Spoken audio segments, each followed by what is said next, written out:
ਜਲੰਧਰ ਵਿੱਚ ਮਹਿਲਾਵਾਂ ਦੇ ਨਾਲ ਛੇੜਖਾਨੀ ਦੀਆਂ ਘਟਨਾਵਾਂ ਵੱਧਦੀਆਂ ਜਾ ਰਹੀਆਂ ਹਨ। ਕੁਝ ਇਸੇ ਤਰ੍ਹਾਂ ਦੀ ਘਟਨਾ ਬੀਤੇ ਰਾਤ ਹਰਜੀ ਪਾਰਕ ਵਿੱਚ ਵਾਪਰੀ, ਜਿੱਥੇ ਰਾਤ ਦੇ ਸਮੇਂ ਇੱਕ ਮਹਿਲਾ ਸੈਰ ਕਰ ਰਹੀ ਸੀ ਕਿ ਸ਼ਰਾਬ ਦੇ ਨਸ਼ੇ ਵਿੱਚ ਟੱਲੀ ਕੁਝ ਨੌਜਵਾਨ ਪਾਰਕ ਵਿੱਚ ਮੌਜੂਦ ਸਨ। ਉਨ੍ਹਾਂ ਵਿੱਚੋਂ ਇੱਕ ਨੇ ਉਸ ਦੀ ਪਿੱਠ ਵਿੱਚ ਜ਼ੋਰ ਦੀ ਹੱਥ ਮਾਰਿਆ ਅਤੇ ਉਸ ਨਾਲ ਇਤਰਾਜ਼ਯੋਗ ਸ਼ਬਦਾਵਲੀ ਦੀ ਵਰਤੋਂ ਕੀਤੀ।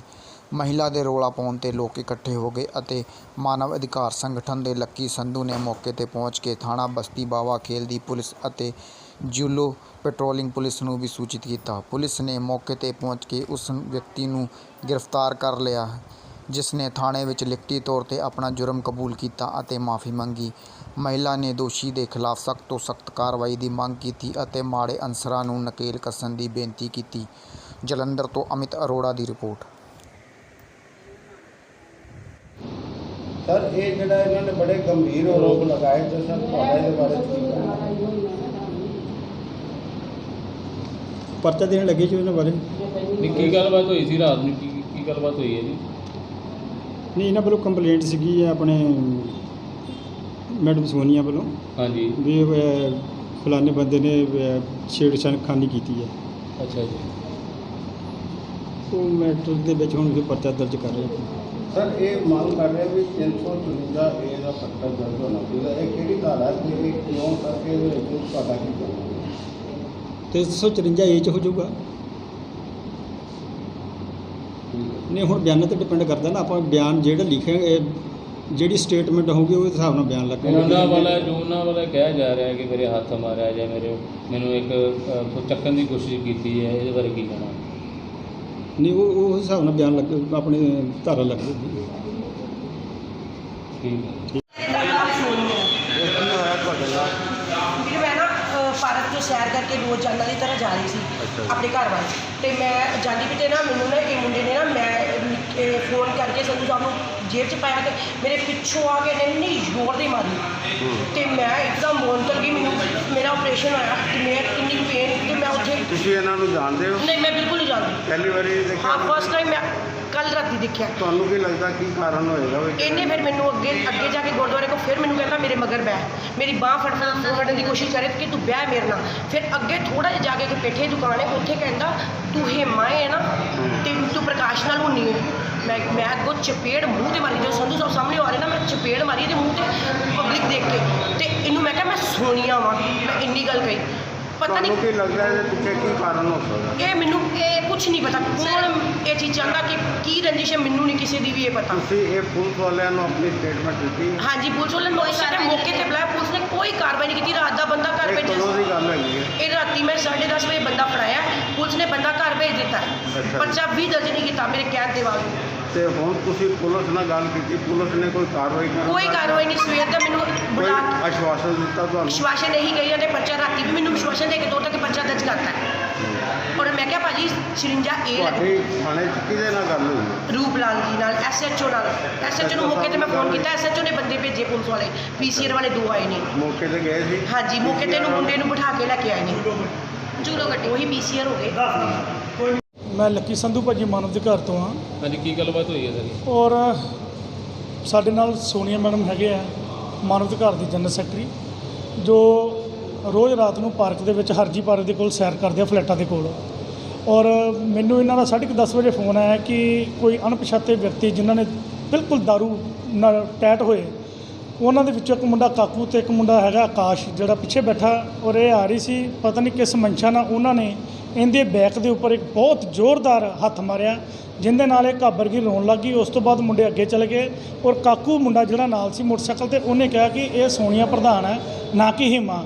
ਉਹ ਫਿਰ ਦੁਬਾਰਾ ਮੁੰਡਾ ਵਾਪਸ ਆਇਆ, ਆ ਕੇ ਪੰਪ ਦੇ ਕੋਲ ਜਿੱਥੇ CCTV ਲੱਗੇ ਉੱਥੇ ਰੋਕ ਕੇ ਇਹਨੂੰ ਕਹਿੰਦਾ ਮੇਰੇ ਪਿੱਛੇ ਬਹਿ ਔਰ ਮੇਰੇ ਨਾਲ ਗਲਤ ਕੰਮ ਕਰਨ। ਜਿਸ ਤੇ ਸੋਨੀਆ ਜੀ ਨੇ ਪਹਿਲਾਂ ਮੈਨੂੰ ਫੋਨ ਕੀਤਾ ਸੀ ਕਿ ਮੈਂ ਇੱਧਰੋਂ ਤੁਸੀਂ ਤੁਰੋ। ਮੈਂ ਅੱਗੋਂ ਆ ਕੇ ਦੇਖਿਆ ਔਰ ਮੈਂ ਦੇਖਿਆ ਇਹ ਉਹਦੇ ਨਾਲ ਬਹਿਸ ਰਹੀ ਹੈ। ਜੋ ਮੈਂ ਮੌਕੇ ਦੇ ਉੱਤੇ ਉਹਨੂੰ ਬੁਲਾਇਆ ਔਰ ਉੱਥੇ ਹੀ ਜੋ ਜੂਲੋ ਦੀ ਗੱਡੀ ਰਾਤ ਨੂੰ ਚੱਲਦੀ ਹੈ ਪੁਲਿਸ ਦੀ, ਉਹਨਾਂ ਨੂੰ ਮੌਕੇ 'ਤੇ ਸੋਨੀਆ ਜੀ ਨੇ ਫੋਨ ਕੀਤਾ, SHO ਬਸਤੀ ਬਾਵਾ ਖੇਲ ਨੂੰ ਫੋਨ ਕੀਤਾ। ਮੌਕੇ 'ਤੇ ਉਹਨਾਂ ਨੇ ਬੰਦਾ ਫੜਿਆ, ਫੜ ਕੇ ਉਹਨੂੰ ਥਾਣੇ ਲਿਆਏ, ਜਿੱਥੇ ਉਹ ਥਾਣੇ ਉਹਨੇ ਕਬੂਲ ਕੀਤਾ ਕਿ ਮੈਂ ਜੀ ਗਲਤੀ ਕੀਤੀ ਹੈ। ਔਰ ਜਿਹੜਾ ਉਹਦੇ ਨਾਲ ਮੁੰਡਾ ਕਾਕੂ ਸੀ ਜਿਹੜਾ ਮੋਟਰਸਾਈਕਲ ਚਲਾ ਰਿਹਾ ਸੀ, ਉਹਨੇ ਰਿਟਨ ਦੇ ਵਿੱਚ ਲਿਖ ਕੇ ਦਿੱਤਾ ਵੀ ਇਹਨੇ ਮੇਰੇ ਮੋਟਰਸਾਈਕਲ ਦੇ ਪਿੱਛੇ ਬਹਿ ਕੇ ਮੈਨੂੰ ਨਹੀਂ ਸੀ ਪਤਾ ਇਹਨੇ ਕਿਸ ਮਨਸ਼ਾ ਨਾਲ ਇਹਨੂੰ ਕੁੜੀ ਦੇ ਹੱਥ ਮਾਰਿਆ ਗਲਤ ਗੱਲ ਕੀਤੀ ਹੈ। ਉਸ ਤੋਂ ਬਾਅਦ ਮੈਂ ਉਹਨੂੰ ਕਿਹਾ ਵੀ ਕਿ ਇਹ ਹੇਮਾ ਨਹੀਂ ਸੋਨੀਆ ਪ੍ਰਧਾਨ ਹੈ, ਔਰ ਉਹ ਫਿਰ ਮੇਰਾ ਮੋਟਰਸਾਈਕਲ ਲੈ ਕੇ ਇਹਨੂੰ ਛੇੜਨ ਗਿਆ, ਔਰ ਜਿਸ ਤੇ ਇਹਨੂੰ ਕੀਤਾ ਉਹਨੇ ਲਿਖਤੀ ਬਿਆਨ ਆਪਣਾ ਰੂਪਲਾਲ ਜੀ ਨੂੰ ਦਿੱਤਾ, ਔਰ ਸਾਨੂੰ ਰਾਤੀ ਥਾਣੇਦਾਰ ਸਾਹਿਬ ਰੂਪਲਾਲ ਜੀ ਨੇ ਆਸ਼ਵਾਸਨ ਦਿੱਤਾ ਕਿ FIR ਦਰਜ ਹੈ ਉਹਨਾਂ ਦੇ ਨਾਮ ਕਿਸ ਤਰ੍ਹਾਂ ਪਤਾ ਲੱਗਾ ਥਾਣੇ ਦੇ ਵਿੱਚ ਜੀ। ਥਾਣੇ? ਹਾਂਜੀ ਤੁਹਾਨੂੰ ਕੀ ਲੱਗਦਾ ਇਹਦੇ ਪਿੱਛੇ ਕੀ ਕਾਰਨ ਹੈ? ਸਰ, ਇਹਦੇ ਪਿੱਛੇ ਕਾਰਨ ਇਹ ਹੋ ਸਕਦਾ, ਮੈਨੂੰ ਇਹ ਲੱਗਦਾ ਕਿ ਜਦੋਂ ਮੁੰਡੇ ਪੀ ਲੈਂਦੇ ਆ ਦਾਰੂ, ਉਹਨਾਂ ਨੂੰ ਰੋਡ ਤੇ ਜਨਾਨੀਆਂ ਨਹੀਂ ਜਾਨਵਰ ਦਿਖਦੇ ਆ, ਔਰ ਜੋ ਮਰਜ਼ੀ ਉਹ ਕੰਮ ਕਰ ਲੈਣ, ਚਾਹੇ ਉਹ ਗਲਤ ਅਸ਼ਲੀਲ ਹਰਕਤਾਂ ਕਰਨ, ਉਹਨਾਂ ਨੂੰ ਪਤਾ ਹਨੇਰੇ 'ਚ ਕਿਸੇ ਨੇ ਨਹੀਂ ਦੇਖਣਾ, ਲੇਡੀ ਕੋ ਇਕੱਲੀ ਮਿਲ ਗਈ। ਮੈਂ ਇਹ ਚਾਹੁੰਦਾ ਕਿ ਇੰਡੀਆ ਦੇ ਵਿੱਚ, ਕਿ ਭਾਰਤ ਵਿੱਚ, ਕਿ ਜਲੰਧਰ ਦੇ ਵਿੱਚ ਲੜਕੀਆਂ ਸੇਫ ਨਹੀਂ, ਤੇ ਅਸੀਂ ਦਾਅਵਾ ਸਰਕਾਰਾਂ ਕਰਦੀਆਂ ਨੇ ਜੀ ਬੇਟੀ ਸੇਫ ਆ, ਬੇਟੀ ਪੜ੍ਹਾਓ ਬੇਟੀ ਬਚਾਓ।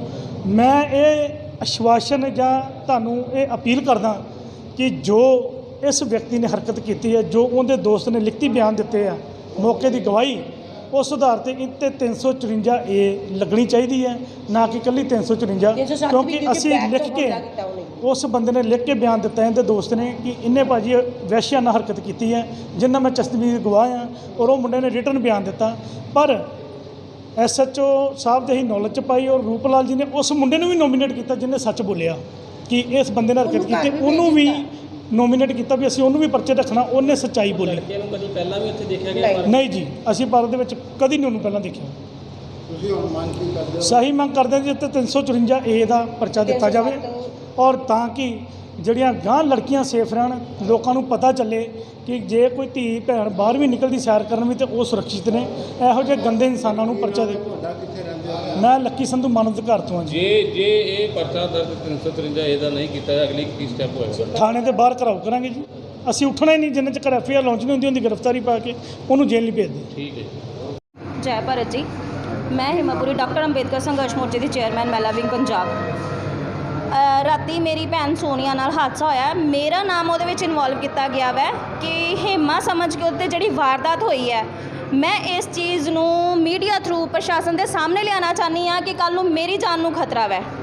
ਠੀਕ ਹੈ, ਇਸ ਟਾਈਮ ਤੇ ਤਾਂ ਚਲੋ ਸੋਨੀਆ ਸੀ, ਕੱਲ੍ਹ ਨੂੰ ਮੈਂ ਵੀ ਹੋ ਸਕਦੀ ਸੀਗੀ, ਮੈਨੂੰ ਜਾਨੋਂ ਵੀ ਮਾਰਿਆ ਜਾ ਸਕਦਾ ਸੀਗਾ। ਮੈਂ ਪ੍ਰਸ਼ਾਸਨ ਅੱਗੇ ਆਪਣੀ ਜਾਨ ਦੀ ਮਾਨ ਦੀ ਹਿਫਾਜ਼ਤ ਦੀ ਮੰਗ ਕਰਦੀ ਹਾਂ, ਤਾਂ ਕਿ ਇਸ ਬੰਦੇ ਦੇ ਮੂੰਹੋਂ ਨਿਕਲਵਾਇਆ ਜਾਵੇ ਕਿ ਇਹਨੂੰ, ਇਹਦੇ ਪਿੱਛੇ ਕਿਹਦਾ ਦਿਮਾਗ ਹੈਗਾ, ਇਹਦੇ ਪਿੱਛੇ ਕੀ ਕਾਰਨ ਹੋ ਸਕਦਾ? ਇਹਦੇ ਪਿੱਛੇ ਸਾਨੂੰ ਕਿੱਦਾਂ ਆਇਆ ਇਹ? ਬਿਲਕੁਲ ਨਹੀਂ, ਅਸੀਂ ਇਸ ਬੰਦੇ ਨੂੰ ਜਾਣਦੇ ਨਹੀਂ ਆ, ਅਸੀਂ ਇਸ ਬੰਦੇ ਨੂੰ ਦੇਖਿਆ ਨਹੀਂ ਹੈ ਕਦੀ ਨਹੀਂ। ਇਸ ਬੰਦੇ ਨੂੰ ਸਾਨੂੰ ਪਤਾ ਹੀ ਨਹੀਂ ਕੌਣ ਇਹ ਕਿਸੇ ਦੀ ਰੰਜਿਸ਼ ਹੋ ਸਕਦੀ ਹੈ, ਸਾਜ਼ਿਸ਼ ਹੋ ਸਕਦੀ ਹੈ, ਸਾਨੂੰ ਸਾਜ਼ਿਸ਼ ਦੇ ਤੌਰ ਤੇ ਫਸਾਇਆ ਜਾ ਸਕਦਾ ਹੈ, ਕਿਉਂਕਿ ਜਿਸ ਬੰਦੇ ਦਾ ਨਾਮ ਲਿਆ ਜਾ ਰਿਹਾ, ਕਾਫੀ ਸਾਡੇ ਮਾਨਯੋਗ ਨਾਮੀ ਹੈਗੇ ਨੇ, ਉਹਨਾਂ ਦਾ ਕੋਈ ਇੱਦਾਂ ਦਾ ਮੈਟਰ ਹੈ ਨਹੀਂ ਹੈ, ਬਟ ਫਿਰ ਵੀ ਇਹ ਤੁਸੀਂ ਕੋਈ ਪ੍ਰਕਾਸ਼ ਨਾਮ ਲਿਆ ਜਾ ਰਿਹਾ। ਤੇ ਤੁਸੀਂ ਹੁਣ ਕੀ ਮੰਗ ਕਰਦੇ ਹੋ? ਅਸੀਂ ਮੰਗ ਕਰਦੇ ਹਾਂ ਕਿ ਸਾਨੂੰ ਇਨਸਾਫ ਮਿਲੇ, ਔਰ ਉਹ ਜਿਸ ਬੰਦੇ ਦੀ ਇਹ ਕਰਤੂਤ ਹੈ ਉਹਨੂੰ ਸਾਹਮਣੇ ਲਿਆਂਦਾ ਜਾਵੇ। ਤੁਹਾਡੀ ਇਸ ਵੇਲੇ ਕਿਸੇ ਪੁਲਿਸ ਥਾਣੇ ਜਾਂ ਕਿਸੇ ਨਾਲ ਕੋਈ ਗੱਲ? ਮੇਰੀ ਇਸ ਵੇਲੇ ਤਾਂ ਸਿਰਫ ਰੂਪਲਾਲ ਜੀ ਨਾਲ ਹੀ ਗੱਲ ਹੋਈ ਹੈ, ਕਿਉਂਕਿ ਮੈਨੂੰ ਵੀ ਹੁਣੇ ਪਤਾ ਲੱਗਾ, ਰਾਤ ਦੀ ਮੇਰੀ ਭੈਣ ਇੰਨੀ ਤੜਫ ਰਹੀ ਸੀ, ਕੋਈ ਉਹਦੀ ਸੁਣਵਾਈ ਨਹੀਂ ਹੋ ਰਹੀ ਹੈ। ਰਾਤੀ ਉਸ ਬੰਦੇ ਨੂੰ ਛੋੜ ਦਿੱਤਾ ਗਿਆ ਵੈ। ਕਿਉਂ ਛੋੜ ਦਿੱਤਾ ਗਿਆ ਵੈ? ਰੂਪਲਾਲ ਜੀ ਵੱਲੋਂ ਤੁਹਾਨੂੰ ਕੀ ਆਸ਼ਵਾਸਨ ਦਿੱਤਾ ਗਿਆ? ਕਹਿ ਰਹੇ ਨੇ ਕਿ FIR ਲੌਂਚ ਕਰਦੇ ਆ, ਬਟ ਹਜੇ ਤੱਕ ਕੋਈ FIR ਲੌਂਚ ਨਹੀਂ। ਸਰ, ਇਹਦੇ ਵਿੱਚ ਜਾਨੋਂ ਮਾਰਨ ਦੀ ਕੋਸ਼ਿਸ਼ ਕੀਤੀ ਕਿ ਤੁਸੀਂ ਕਿੱਦਾਂ ਛੋਟੀ ਜਿਹੀ ਇੱਕ ਧਾਰਾ ਲਾ ਕੇ ਕਿੱਦਾਂ ਛੋੜ ਸਕਦੇ ਹੋ? ਮਤਲਬ ਪੰਜਾਬ ਵਿੱਚ ਜਨਾਨੀਆਂ ਸੁਰੱਖਿਅਤ ਨਹੀਂ ਹੈਗੀਆਂ, ਉਹਨਾਂ ਦਾ ਕੋਈ ਵਜੂਦ ਨਹੀਂ ਹੈਗਾ, ਅਸੀਂ ਆਪਣੇ ਮਤਲਬ ਕਿ ਤੁਰ ਫਿਰ ਨਹੀਂ ਸਕਦੇ। ਠੀਕ ਹੈ ਨਾ, ਅਸੀਂ ਅਗਰ ਆਪਣੇ ਸ਼ਹਿਰ ਵਿੱਚ, ਆਪਣੇ ਪੰਜਾਬ ਵਿੱਚ ਸੇਫ ਨਹੀਂ ਆ, ਤਾਂ ਸਰ ਅਸੀਂ ਕਿੱਥੇ ਜਾਈਏ? ਬੁਰਕਾ ਪਾ ਕੇ ਘਰ ਬਹਿ ਜਾਈਏ? ਪਤਾ ਲੱਗਾ ਵੀ ਇਹਨਾਂ ਦੇ ਨਾਲ ਇਹ ਮੈਨੂੰ ਹੁਣ ਘੰਟਾ ਪਹਿਲੇ ਪਤਾ ਲੱਗਾ। ਮੈਨੂੰ ਫੋਨ ਕੀਤਾ ਕਿ ਮੈਂ ਰਾਤੀ ਇੰਨੀ ਕਿ ਪਰੇਸ਼ਾਨ ਸੀ, ਜਿਹਦੇ 'ਚ ਮੈਂ ਕੁਝ ਨਹੀਂ ਕਹਿ ਸਕੀ। ਮੌਕੇ ਤੇ ਮੈਂ ਅਮਿਤ ਨੂੰ ਵੀ ਬੁਲਾਇਆ ਸੀ, ਅਮਿਤ ਦੇ ਹੀ ਸਾਹਮਣੇ ਸਾਰਾ ਲਾਈਵ ਹੋਇਆ। ਬਾਕੀ ਸੰਧੂ ਸਾਹਿਬ ਤੁਹਾਨੂੰ ਦੱਸ ਦਿੰਦੇ ਨੇ। ਸਰ, ਅਸੀਂ ਸੰਧੂ ਸਾਹਿਬ ਆਇਓ, ਇਸ ਗੱਲ ਨੂੰ ਛੱਡਣਾ ਨਹੀਂ ਚਾਹੁੰਦੇ। ਅਸੀਂ ਕਹਿੰਦੇ ਹਾਂ ਜਿਸ ਬੰਦੇ ਦੀ ਇਹ ਸਾਜ਼ਿਸ਼ ਹੈ ਉਹਨੂੰ ਸਾਹਮਣੇ ਲਿਆਂਦਾ ਜਾਵੇ। ਸਾਡੀ ਕਿਸੇ ਨਾਲ ਕੋਈ ਰੰਜਿਸ਼ ਨਹੀਂ ਹੈ, ਨਾ ਕੋਈ ਦੁਸ਼ਮਣੀ ਹੈ, ਮਗਰ ਇਸ ਚੀਜ਼ ਦੇ ਪਿੱਛੇ ਮਾਸਟਰਮਾਈਂਡ ਕੌਣ ਆ, ਅਸੀਂ ਉਹਨੂੰ ਲਿਆਉਣਾ ਚਾਹੁੰਦੇ ਹਾਂ।